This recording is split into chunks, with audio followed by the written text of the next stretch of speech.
Olá, gente querida, eu sou Patrícia Braille e é sempre um prazer falar de acessibilidade. Quero agradecer ao NEB pelo convite de participar deste primeiro webinário de educação inclusiva e eu tenho certeza de que esse nosso diálogo será muito produtivo e agradável para mim e para vocês também.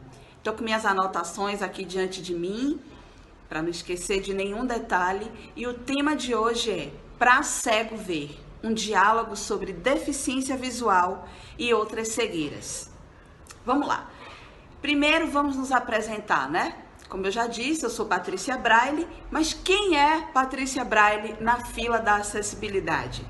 Eu sou aquela que aos 16 anos tinha um sonho de justiça social, um desejo imenso de mudar o mundo e aprendi Braille sozinha para auxiliar colegas cegos lá na escola onde eu estudava, o ICEA, onde eu fazia magistério. Foi lá que eu conheci a educação inclusiva, foi ali também que esse ideal de escola para todos me tocou definitivamente.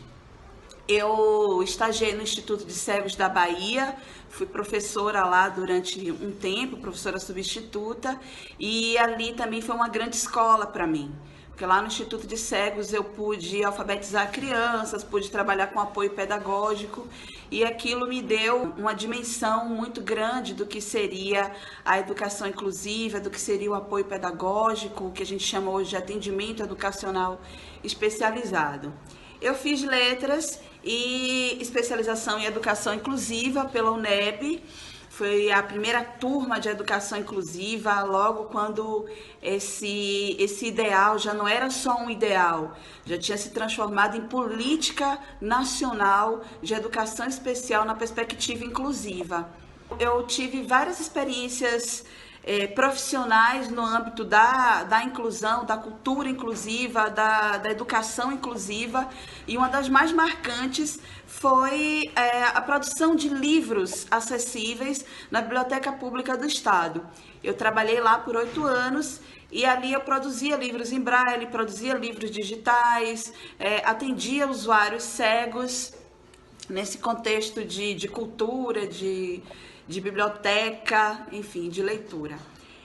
Dei aula em algumas faculdades, ministrei cursos livres também em parceria com faculdades, instituições e por esse Brasil todo. Fui consultora da Unesco em diversos projetos, todos ligados à acessibilidade, à inclusão, à educação inclusiva, ao fortalecimento da educação básica, mas o projeto da Unesco mais impactante para mim foi o de livros acessíveis, porque foi ali que eu comecei a fortalecer uma ideia que eu tinha de descrever imagens para redes sociais.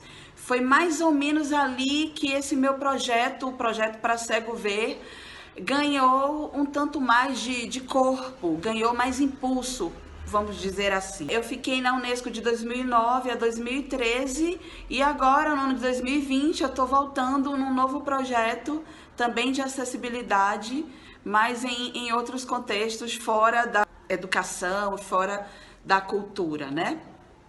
E sou criadora de uma consultoria de acessibilidade chamada Palavra-Chave, que oferece serviços de descrição de imagem, de palestras, consultorias para corporações, para escolas, enfim.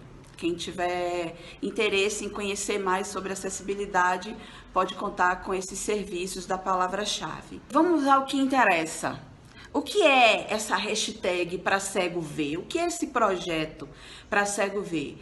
Ele é o primeiro projeto de disseminação da cultura da acessibilidade nas redes sociais e ele tem por base a audiodescrição, aquela técnica de descrição de imagens, aquela tradução intersemiótica que traduz um signo visual para um signo verbal, aquela forma de transmitir aos cegos a imagem por meio das palavras. Esse campo da ciência, esse campo das pesquisas, a audiodescrição, é que dá fundamento ao projeto Pra Cego Ver. E ele foi idealizado por mim, tomando por base a audiodescrição, que é o que tem hoje de mais moderno, de mais recente no Brasil no campo da acessibilidade para pessoas com deficiência visual.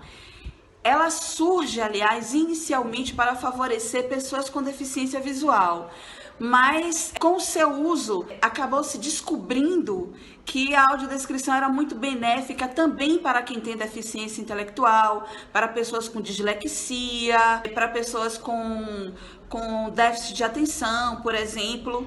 Aliás, a acessibilidade é assim, ela favorece a muita gente. É um conceito errado achar que a acessibilidade é coisa de pessoa com deficiência. Na verdade, acessibilidade é aquele recurso que favorece seres humanos, tá? Se a sociedade é inclusiva, se a sociedade é acessível, tá bom para todo mundo. Mas, Patrícia, você fala de acessibilidade de audiodescrição para a rede social. E cego usa computador, por acaso? Sim, sim. Os cegos usam computador por meio de leitores de tela, que são programas que convertem todo o conteúdo da tela do computador, todo o conteúdo textual, que fique claro, ele converte isso tudo em áudio.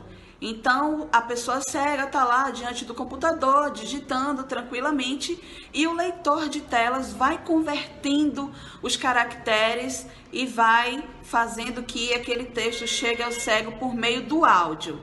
Só que esses leitores de tela não conseguem ler imagens, eles só conseguem ler textos, porque imagens são feitas de pixels, textos são feitos de caracteres. Então, ele consegue encadear os caracteres, fazer um processo de conversão de texto em áudio, e isso chega lá na pessoa cega. Mas quando tem imagem, o leitor de telas não consegue ler, não consegue transmitir. Ele sabe que é uma imagem, ele fala imagem, mas aquilo não diz nada para a pessoa cega, é só uma imagem. Mas qual imagem? E por que para cego ver? Não parece um paradoxo? Se a pessoa é cega, ela não vê. A palavra cego e ver na mesma expressão? Que loucura é essa? Vou explicar. O censo do IBGE de 2010 dizia que no Brasil nós temos 6,5 milhões de pessoas com deficiência visual.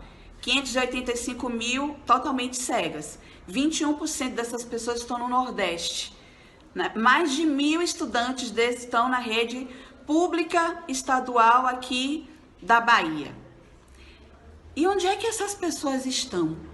Que elas parecem revestidas por um manto de invisibilidade, né? Porque você vai num shopping, você encontra crianças com deficiência, encontra adultos com deficiência com facilidade. Nas festas que você costuma frequentar, essas pessoas estão lá. O cinema que você vai, você vê quantos cegos visitando essas salas de cinema. E surdos, quantos você já viu visitando uma sala de cinema em toda a sua vida? É difícil contabilizar? Então, parece que essas pessoas... E olha que não é um número pequeno para ser ignorado, 6,5 milhões já em dados desatualizados, porque hoje, lógico, de 2010 para cá já nasceram quantas pessoas, não é verdade? Então, parece que essas pessoas estão cobertas por um manto de invisibilidade, porque as políticas públicas simplesmente ignoram essas pessoas. Os projetos de cultura simplesmente ignoram essas pessoas. Então, eu cheguei à conclusão de que, às vezes, a cegueira está nos olhos de quem enxerga.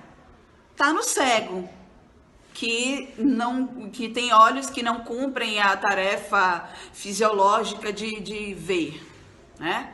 Mas está também nos olhos daqueles que, enxergando, não conseguem notar a necessidade da acessibilidade e a existência de um ser que é semelhante a ele e que apenas não enxerga, mas percebe o mundo por outras vias. E quando e como surgiu o projeto para Cego Ver?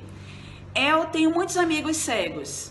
A minha necessidade de me comunicar com essas pessoas sem barreiras, de uma forma mais fluida, mais natural possível, é que me levou a começar a descrever imagens inicialmente num blog. Eu mantinha esse blog e lá eu postava textos e publicava algumas imagens e eu não me permitia postar essas imagens sem uma descrição. Então, Em 2012, eu decidi ampliar isso, fazer que isso chegasse a mais pessoas. Então eu criei um evento virtual no dia 4 de janeiro de 2012, era aniversário de Luiz Braille, e eu criei um evento virtual chamado Pra Cego Ver, convocando pessoas a experimentarem, descrever uma imagem. Aí para a página do evento não cair no esquecimento, eu criei uma fanpage e lá até hoje eu posto fotos, memes, cultura útil, inútil, e descrevo e tem servido de parâmetro para muita gente. A reação das pessoas quando eu comecei a descrever a imagem. Os videntes, que são as pessoas que enxergam, não entendiam por que eu estava descrevendo uma imagem que eles estavam vendo ali. Qual a necessidade dessa redundância, né? Só que é uma redundância assim, mas não para a pessoa cega, né? O que é a descrição é para o cego a própria imagem que você está vendo. E as pessoas cegas compreenderam isso.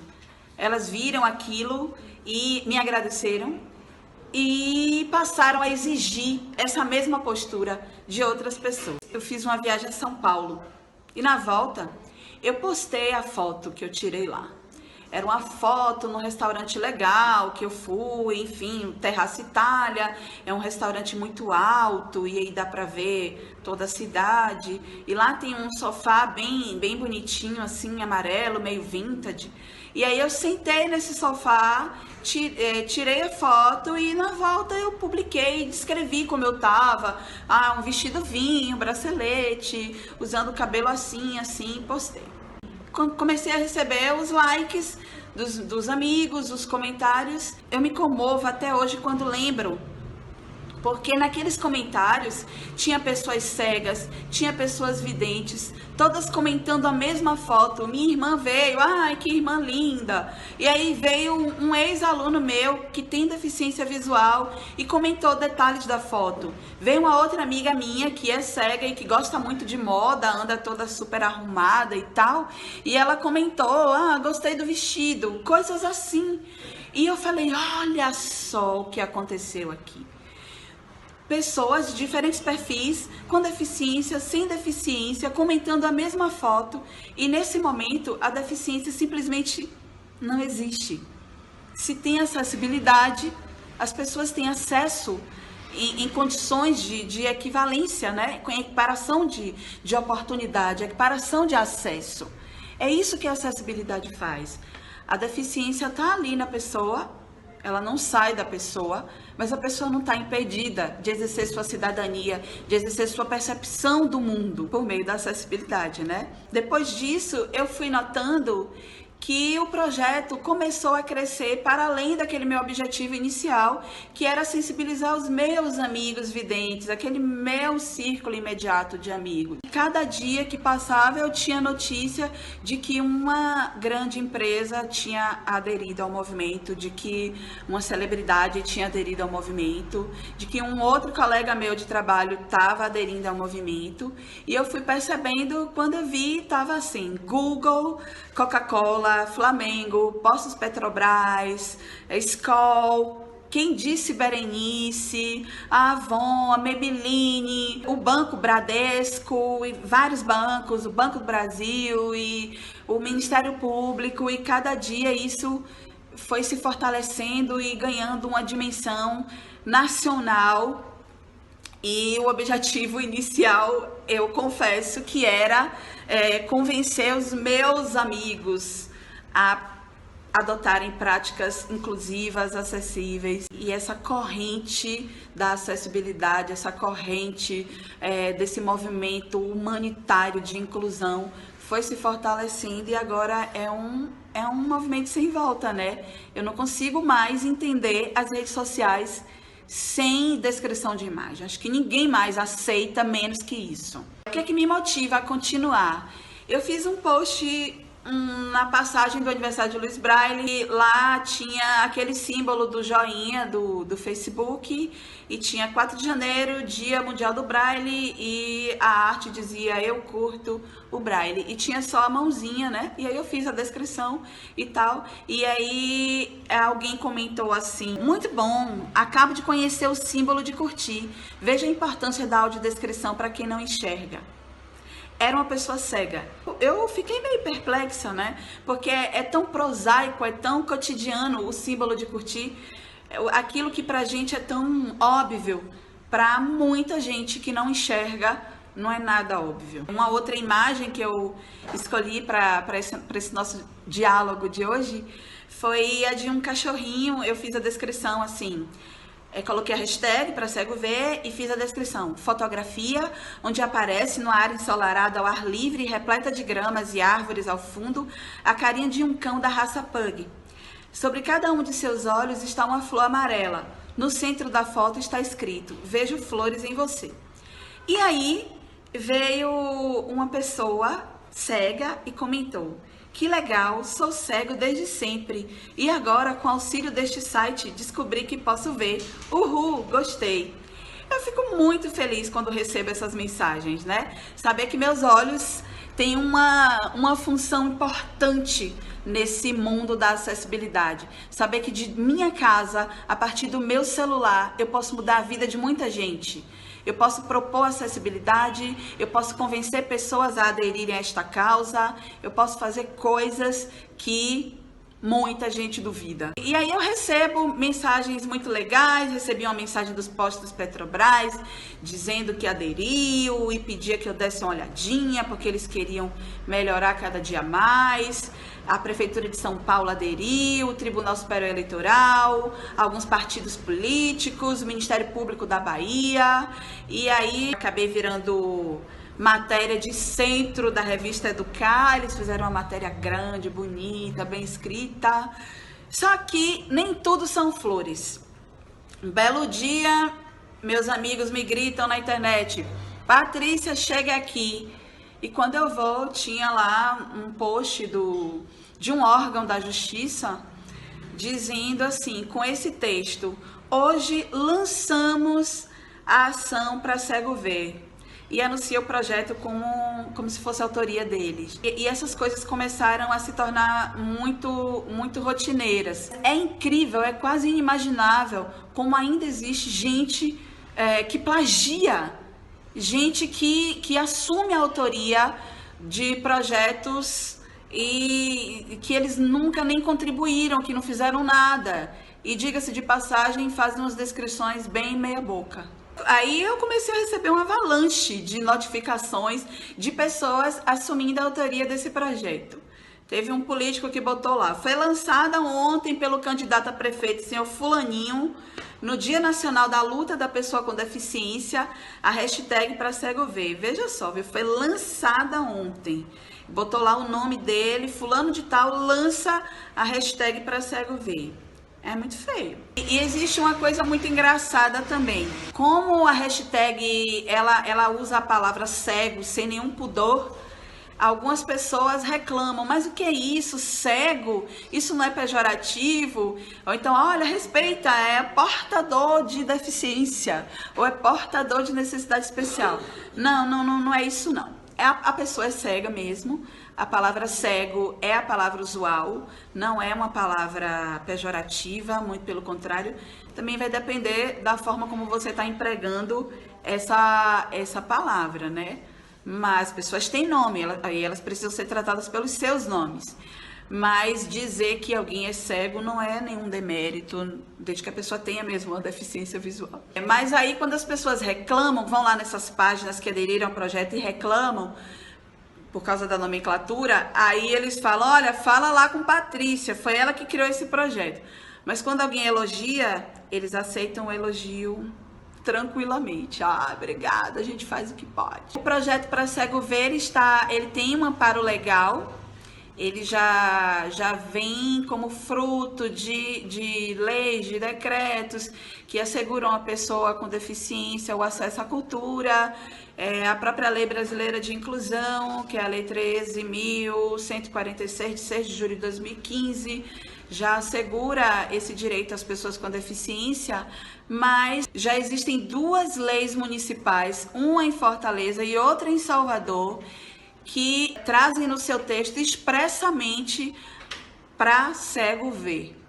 para cego ver virou lei municipal, é a Lei 10.668 em Fortaleza e é a Lei 9.436 de 2019, que altera o artigo 5º da Lei 8.460 de 2013 em Salvador. Eu tenho aqui nas minhas anotações a cópia do Diário Oficial de 16 de janeiro de 2018, quando ela virou lei em Fortaleza, e de 15 de janeiro de 2019, quando vira lei em Salvador. Teve um outro ponto muito importante nessa minha trajetória com o projeto Pra Cego Ver, que foi o Itamaraty indicar o projeto para um prêmio internacional da Unesco, um prêmio do Rei de Bahrein, e em 2017 foi o único projeto brasileiro indicado para esse prêmio.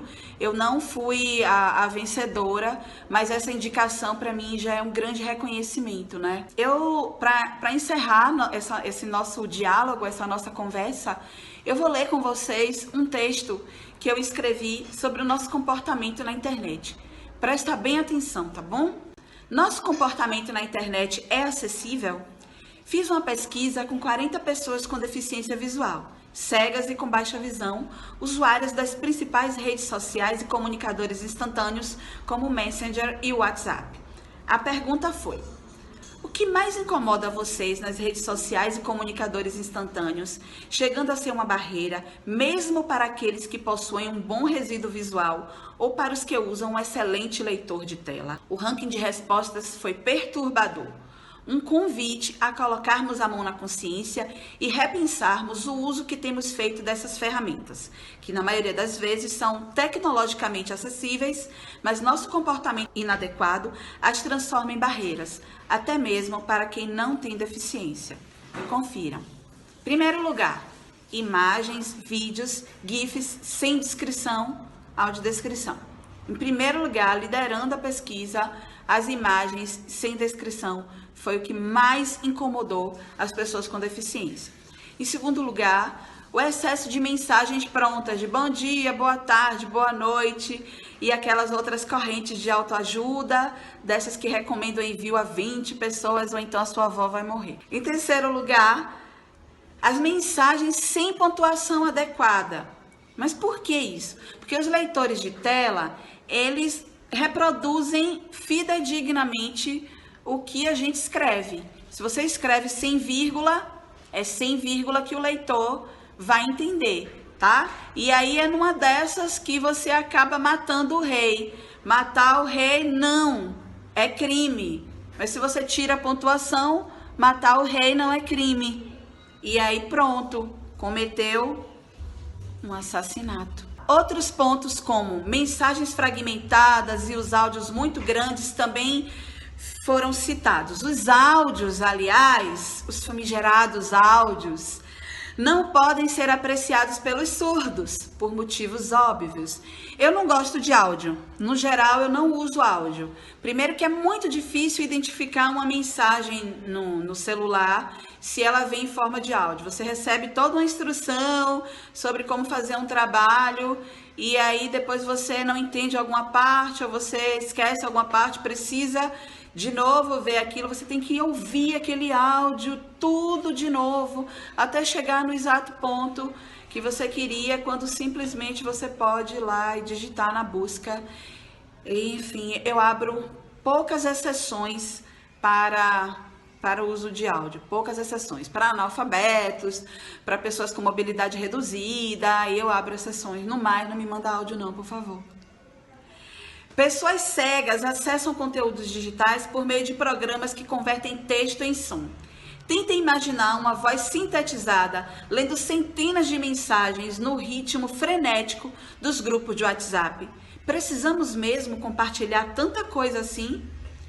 Ninguém melhor do que as próprias pessoas com deficiência para nos indicar soluções de acessibilidade. Nem tudo está nos manuais. Às vezes, basta uma análise atenta e respeitosa do que diz o nosso interlocutor e a acessibilidade se faz simples e plena. Este era o recado que eu queria deixar para vocês. Eu espero que essa mensagem tenha ressonância com os anseios de vocês, de uma sociedade mais inclusiva. É bom que saibam que a acessibilidade não é um bicho de 7 cabeças. Eu estou disponível para ajudar vocês, eu estou disponível para os cursos. Eu espero muito, depois que tudo isso passar, depois que essa pandemia passar, que a gente possa se ver pessoalmente, que a gente possa estar em espaços formativos. Eu vou deixar aqui os meus contatos, vocês podem me escrever e a gente pode trocar uma ideia, tá? Meu e-mail é patriciasbt@gmail.com, o meu Instagram, @patriciabraille, e o Instagram do Projeto Pra Cego Ver é o @pracegoveroficial. Entra lá, compartilha, dá like, conversa, interage. Vamos juntos construir um mundo mais acessível. Isso é super possível. Pra Cego Ver tá aí para provar isso. Um grande abraço. Espero muito em breve poder encontrar vocês. Tchau, tchau.